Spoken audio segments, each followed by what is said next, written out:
let's go ahead and move into our third talk, which is going to be a discussion with Fred Cannon and Jessica Moerman on stewardship in general. And so we'll have more questions later. Yeah.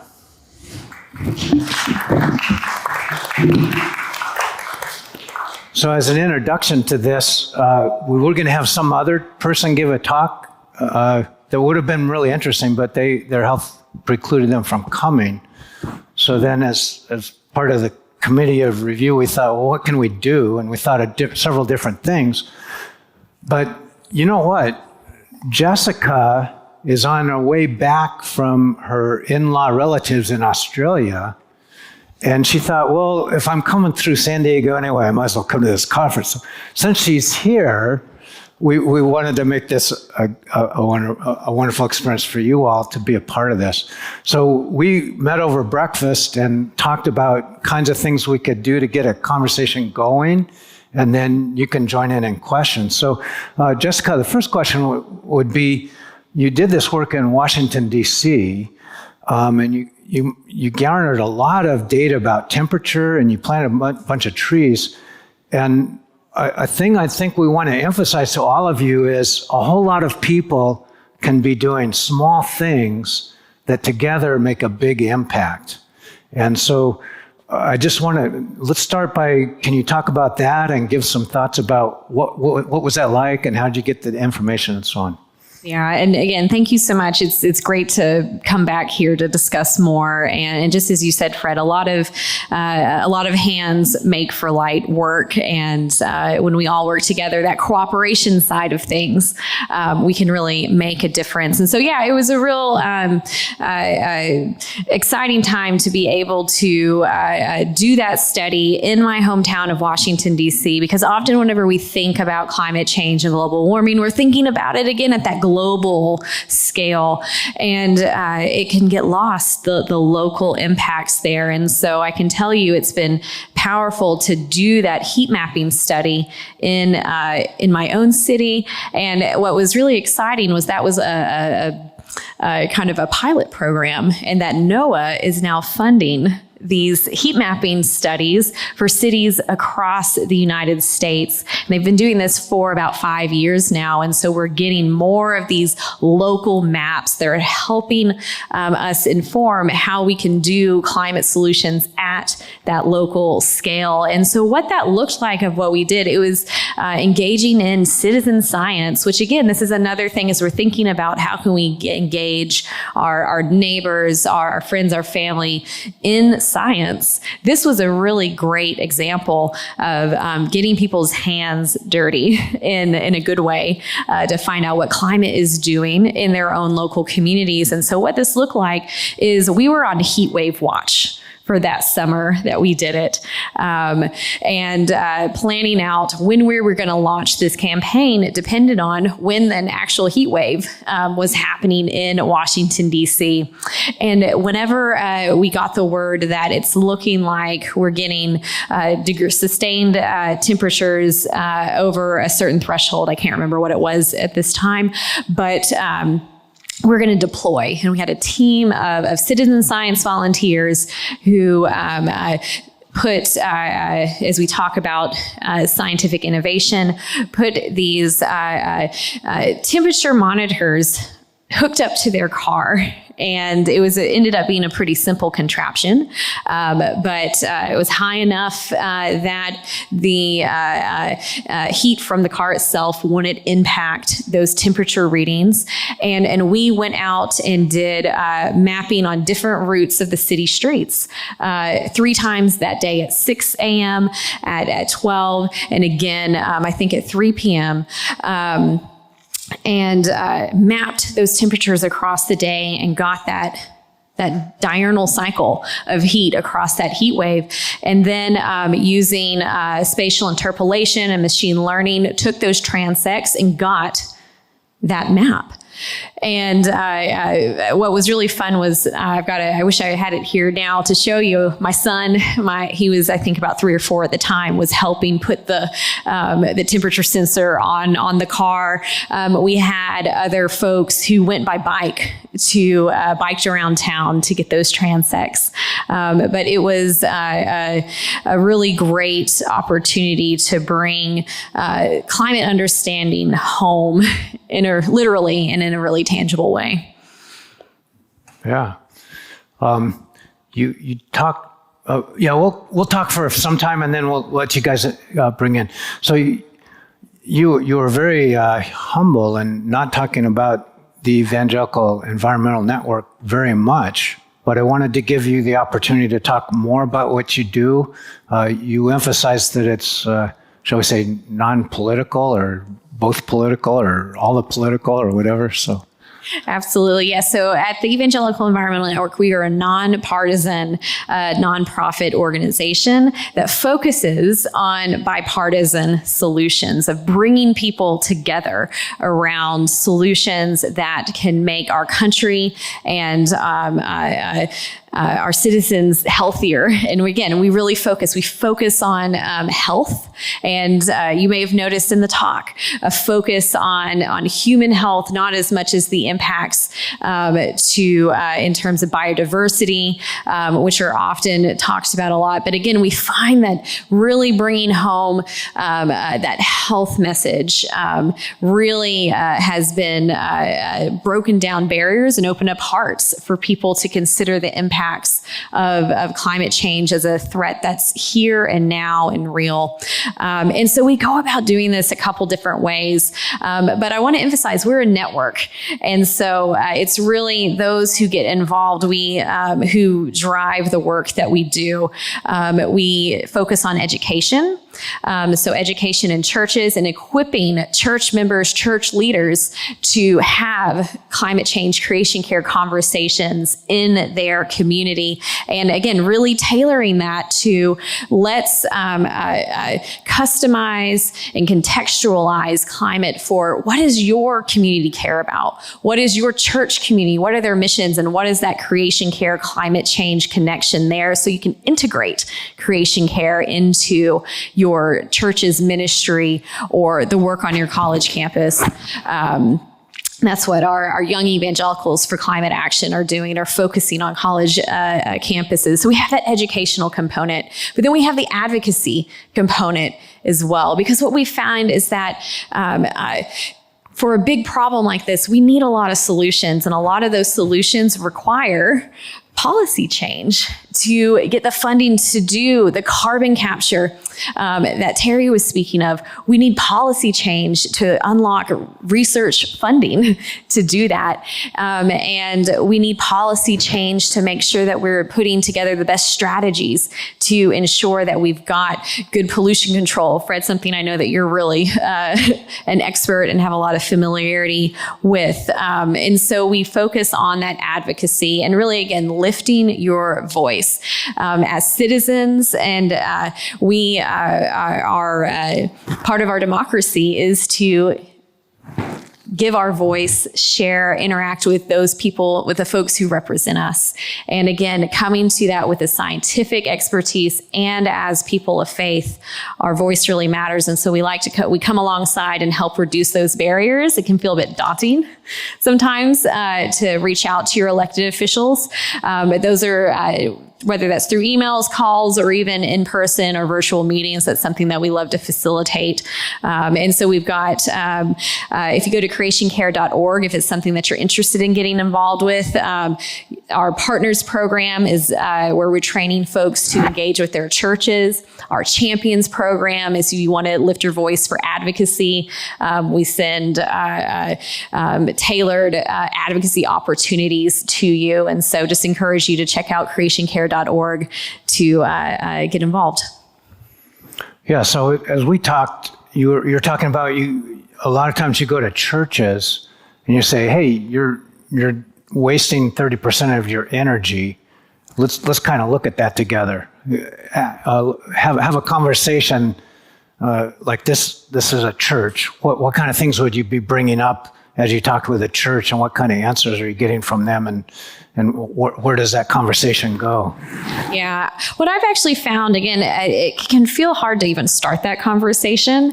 But what I've found is once I get past that fear moment, what I find has been folks who are really hungry for information, and someone coming from their community that has scientific expertise, they're listening. And so what I've, again, kind of focused on is not getting into those facts straight away, but again, looking at scripture, showing that stewardship doctrine, and then showing those local impacts, especially around health. And once folks make that connection, it's finding those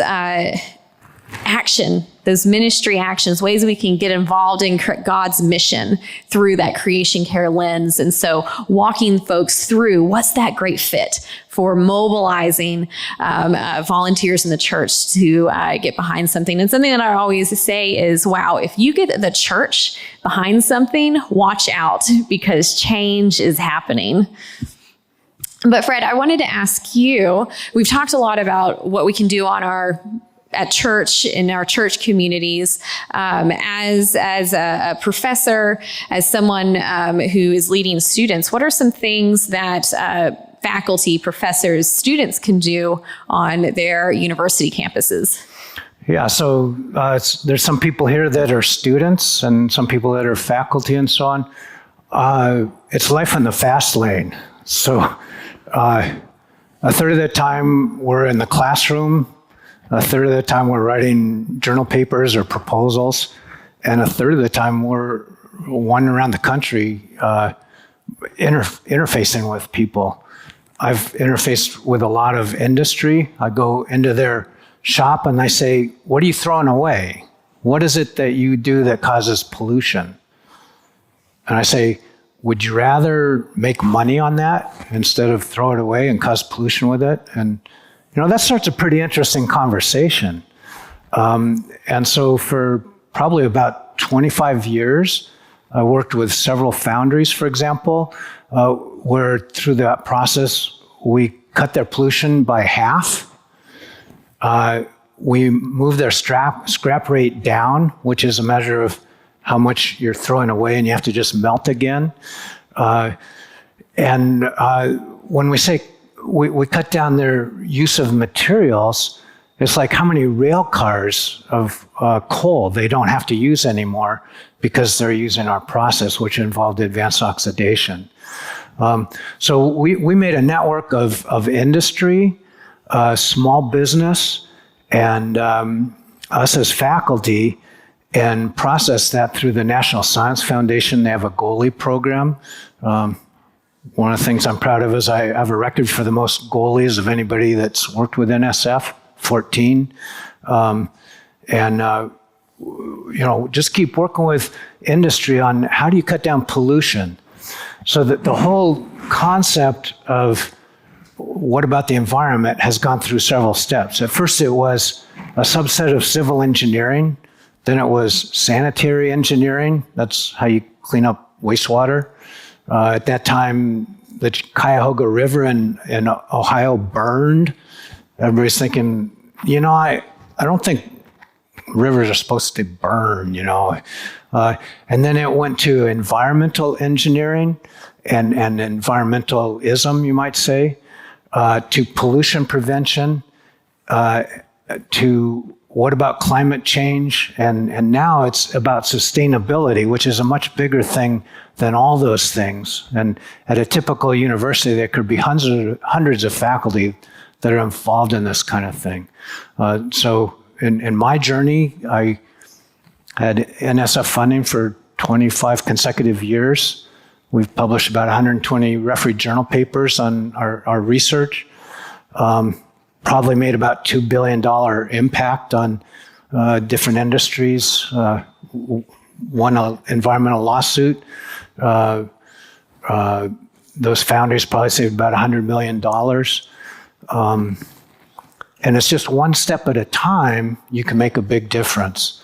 And what I'd encourage you that are students, maybe pursue the idea of becoming faculty, and you can make a big difference through the course of your life. The National Science Foundation and now the Department of Energy is very interested in how do we cut down on sustainability. How are we doing on time? Oh, we're doing good. Oh, okay, good. Yeah. Would you like a chair to sit on? No, thanks. I'm doing fine. Should we? Yeah, I'd like to open up the floor for questions from everyone else to keep the discussion rolling. Go ahead. You have a question. Oh, this fellow right here had his hand up just a minute. Tim? Right. Right behind you. That was my first question. Oh, do I have a cheat? Man, I only took 1 second to answer that one. I'll yell.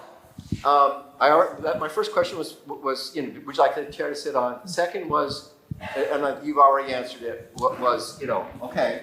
The alarm was going off in my mind when you're saying, let's get this heat map. And especially when you said bicycle, it's like, I love bicycling. I bicycle everywhere. So, you've already said how to get involved and check if that's already been done in San Diego. But yes, thank you.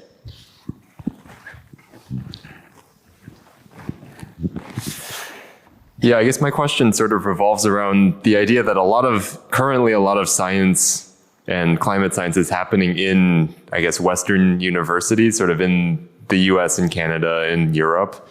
How does that affect discourse on the global problem of climate change? And how can we do a better job maybe of incorporating input and sort of the scientific expertise of other parts of the world in our efforts to combat climate change? One of the really exciting things for me is I've probably had graduate students from 10 countries. For example, quite a few from China. One of my first early students from China had come from Tsinghua, and now he's a professor at Tsinghua. He did quite a bit of the work on the foundries I talked about. You change the lifestyle and the structure one person at a time, a lot of times. So all the grad students that have come here and been students in the United States, I've just been so excited that they're going back to their own country and influencing their structure in what people are concerned about.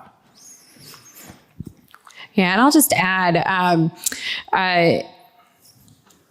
what it's done is it's created a dearth of information, both in modern climate records as well as paleo climate records. If you look at where we've got our best weather and climate information, you'll look in the global south, and there is just a dearth of records. There's a lot of gaps by not having more resources for science to be conducted equitably across the globe. And so one example of what we're missing out, there was some pollution monitoring technology that I think it was cities in Uganda wanted to put in place. But one of the problems was that this technology was coming from here in the US, and it was big and clunky and really expensive, costing tens of thousands of dollars to install, and then it required a lot of maintenance. And so it was a system that was designed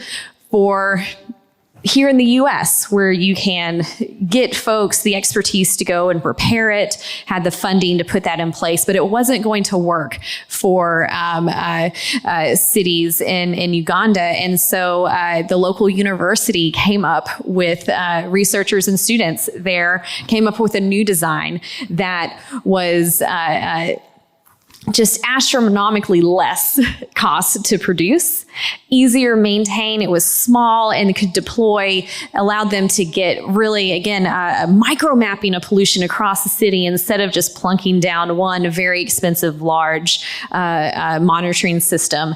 And so as more resources are going to allow science to be conducted in countries that aren't just the US and Europe, Europe and the Western world, we're going to see a great gain in science and benefits to society. And so I just thank you for raising that point. And I think that's a place that we can all really focus our efforts on.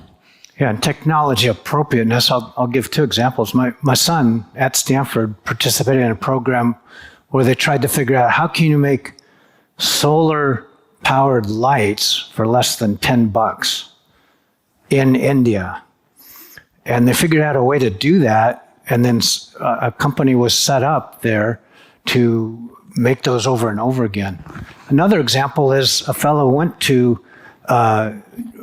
Africa, and he saw this great big centrifuge that was being used as a doorstop. And he said, why are you using that centrifuge as a doorstop? And they said, well, we don't have any electricity. What are we going to do? So he came up with a way that you can have a thing that looks like a Frisbee and strings attached, and you pull it like this, and the thing rotates around real fast like a centrifuge. And it achieves the same thing for about less than $1 and however much string you have hanging around. So a lot of ways to be adaptive. He showed the hairy equations to explain why it went around in circles. If you need some, advanced something or other to validate it or whatever. But there's a lot of opportunities like that. We have another question. Okay, I have just a couple of comments, short comments, and then a question. I'm from the lower mainland of British Columbia, where in the heat dome last year, we lost over 800 people. We also had record drought, then record rainfall in November, record flooding, and then we had record cold in December. It's been one thing after another, so it's not just on one end. I think it goes both ways. That whole thing is flattening, and we're getting extremes on both sides. So one thing I've noticed because of all that is people who used to say to me, climate change isn't real, are coming up to me and saying, what do we do? So that's one positive that's coming out of all that disaster. And as a horticulturist, I am 100% into plant more trees. You really can tell in a city when you walk into a treed area how much cooler it is. You talk about plant the right tree in the right place, 100% agree with you. One thing I would add is take care of that tree, because there have been studies that urban trees, after they're planted, often live 5-10 years and then they die. So we have to not only plant trees, we have to take care of them. So what is your organization doing to follow up and get those trees past that 10-year mark? Thank you. And I really appreciate your comments there and agree. Unfortunately, we're seeing because of disaster, the good news is that people are waking up, but hopefully that we can get the word out so less people experience what you experienced and your neighbors in British Columbia firsthand, and we can learn from that experience. You're absolutely right. We've got to maintain those trees, because one thing, especially on the mitigation side, that is drawing down carbon as long as the tree is still standing. That's in the biospheric carbon cycle. And so even just from a carbon perspective, we need those trees to last for decades to keep that carbon locked away. And so what we do is really more we when we're engaging with churches and individuals, point them towards local community organizations that are doing the tree planting themselves, and making sure that they do have one of those, have a maintenance plan in place to make sure that those trees continue to live and to grow and can give us those wonderful ecological benefits. So thank you for that comment about making sure that we maintain trees for the long haul. Yeah, and I can add to that. My brother is in charge of looking at pathogenics to trees for California and all the islands west of California. He's done a lot of research on that. We just came across the country. We drove here to San Diego, and I saw stressed trees all across the country. Every time you see the top of a tree that's dead, that means there's not enough water to get all the way up to the top of the tree. 10, sometimes 15% of all the trees that we saw coming across the country are stressed. That is a huge thing, and climate change is really affecting a lot. They're more susceptible to pathogens that in the past got frozen in the winter and couldn't continue their cycle the next year. But now, since they're not frozen, they can live during the winter. So that's a really big question. Yeah. And one last thing I'll just really quickly add, just in the past year, I, again, regularly engaging with Congress and looking at bills and reviewing legislation, because I will say that if you can think about life in a congressional office, especially for staffers, they're having to deal with a lot of policy on all different topics that they are not experts in. And so they really value when someone comes in with scientific expertise. And again, just to shout out and call to action for everyone here about the service that you can provide to your elected officials by bringing your scientific expertise to the fore. Just this past year was reviewing a tree planting bill. And one of the comments was, again, to make sure that there's finding problems with tree nurseries, making sure that they, again, had the right trees, and then also coming up at the broad scale, at the national scale, how do we maintain replanting, reforesting our forests, and making sure that our forests continue to grow, and we just don't waste our time planting new seedlings and just leaving them to wither and die, and not, again, do what the bill is designed to do. And so, again, that's a small example of the need for scientific expertise to come to our congressional office and to help inform national policy. And that's just one small example of a whole range of topics that you could come and help provide that information. Yeah, more comments and questions, really. In Ethiopia, the Orthodox Church has been very involved in planting trees. As far as I know, that was strictly their own initiative. Now, I don't think they worship trees, so not to be worried about, but they do value, just the local humidification. And of course, they've lost that area being so populated so long, they lost soil like crazy, and the soil is just not very good. Let's see. That was the main comment, I guess. One more. One more. It's actually kind of sad, because unfortunately, I have lost a lot of relatives this year. I'm not going to blame that in anything in particular. But the last one, there are online places where you buy flowers and they ship them.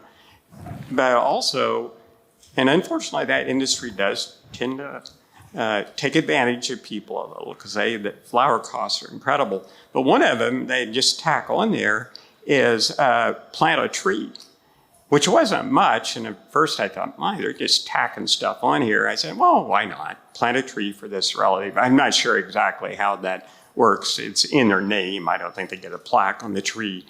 And sadly, I got a notification it was planted, and sadly, I don't remember right now. So I regret that, but they say they planted a tree. Thank you. Sorry for your relatives. Just a quick comment to the students who asked, what could we do? As an active professor, I hosted students while at the University of Trinidad and Tobago from Harvard, from Yale, and from the University of Cambridge, who had included in their dissertation research some investigation of the application of their very esoteric research to the global south or to places of need, etc. And especially for those of us at R1 institutions, our tech transfer offices would love for students to include a chapter on the commercial application of whatever strange thing you're looking at, and will fund it. And I don't know any professor who that would tell chart you. that I showed? No, you can't look at that. That's not my I had area. several Just some part of your discussion, I don't looking know. at the application of what you're doing. Yeah. Most offices would fund it, so. Yeah, thanks. Usually Let's say start to we- collaborate. We won't ever Part of the reason I came here is to collaborate with you. Yes, Jessica, thank you for, I don't know how you get done everything that you do. It's amazing. I just wanted to, I recall that in 2005, I gave a talk here in ASA about two energy ideas. One of them was the hybrid cars, and the other one was solar cookers. And the hybrid cars, I guess, I'd like just a raise of hands real quick. How many of you drive a car that gets more than 50 miles per gallon average?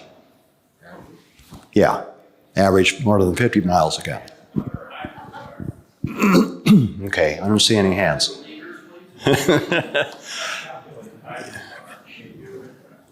Okay, just okay, on the solar cooker, that's something, it's a little more an obscure thing. How many of you have seen a solar cooker?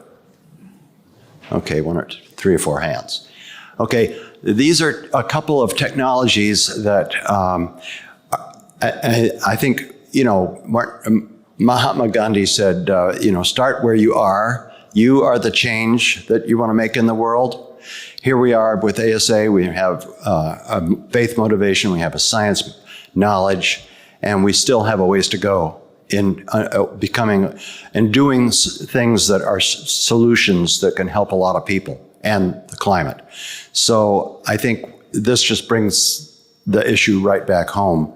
I look forward to working with you in DC. I'm at the National Presbyterian Church in DC, and I hope we can collaborate and help communicate this starting from the bottom up. Thank you.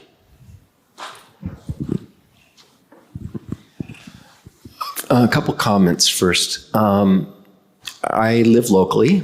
As I was driving in today, listening to NPR, they were reporting that in both Portland and in Seattle, they are experiencing record heat waves. And I wish I would have raised my hand when you made that comment earlier. It might have been in the news. It's like, yes, I just heard that. I was driving here. So yes, this is a very, urgent issue, shall we say. My other comment is that the technology for sequestration that got my interest the most was an article in The Economist magazine about the possibility of producing concrete as a sequestration process. You could argue that we're in the concrete age for what we are building now. The largest, building things in the history of man is our interstate highway system, which is all concrete. All of, most of the big buildings that we make these days are concrete. And so our societies are going to want to continue producing concrete. If we can, let's do what we can to turn that into a sequestration process is my latest hobby horse.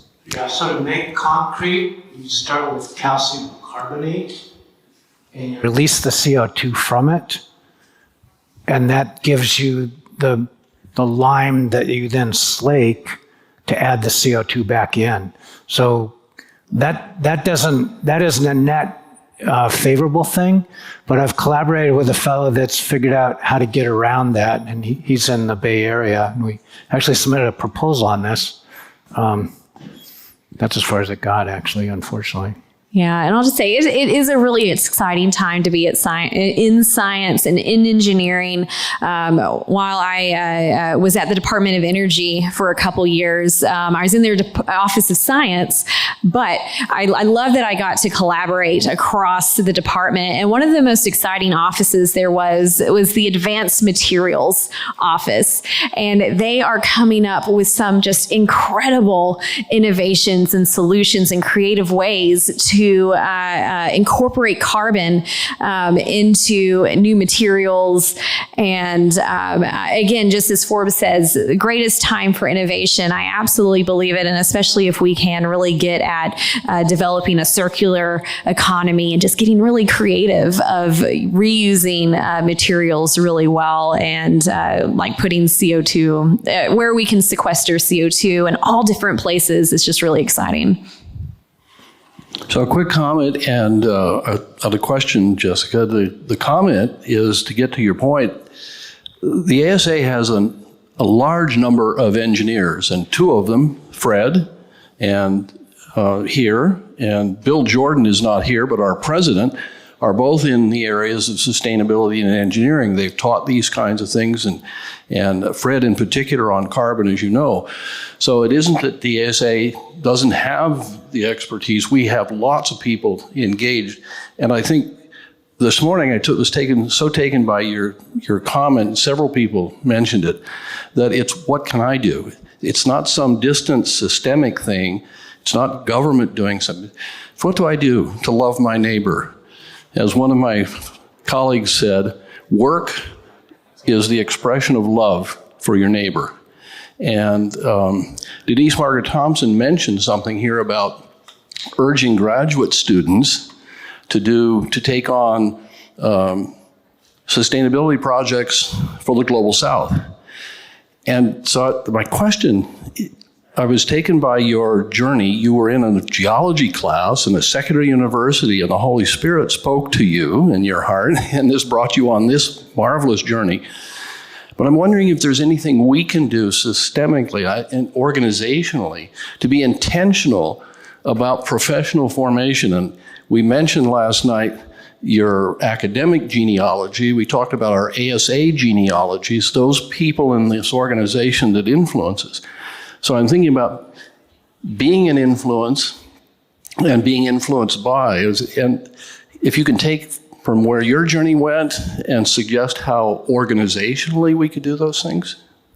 Yeah, absolutely. And also I'm kind of thinking about one of the questions from the plenary of kind of this being a scientist and a Christian in the time of this pandemic. And I think for a little bit, there has been potentially even more so this feeling to maybe shrink away. We inhabit two worlds. We've got one foot in science, one foot in our Christian communities. And sometimes it can feel like, oh, maybe I just won't bring up that I'm a scientist at church, or maybe I won't mention I'm a Christian in the science lab.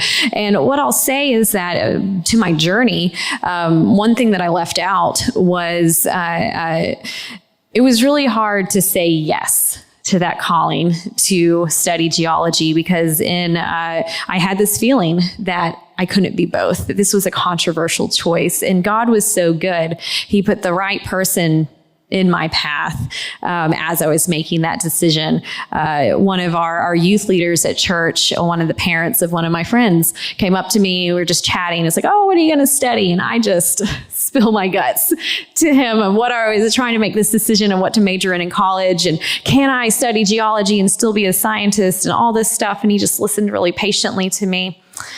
And then he shared, Jessica, didn't you realize I'm a geologist? And I didn't know. And so I think in that moment, having him as a role model gave me the permission that I apparently felt like I needed to go into the field and be obedient to God. And so again, I think just being really present in our communities. And so at ASA of kind of looking structurally of how we can do that.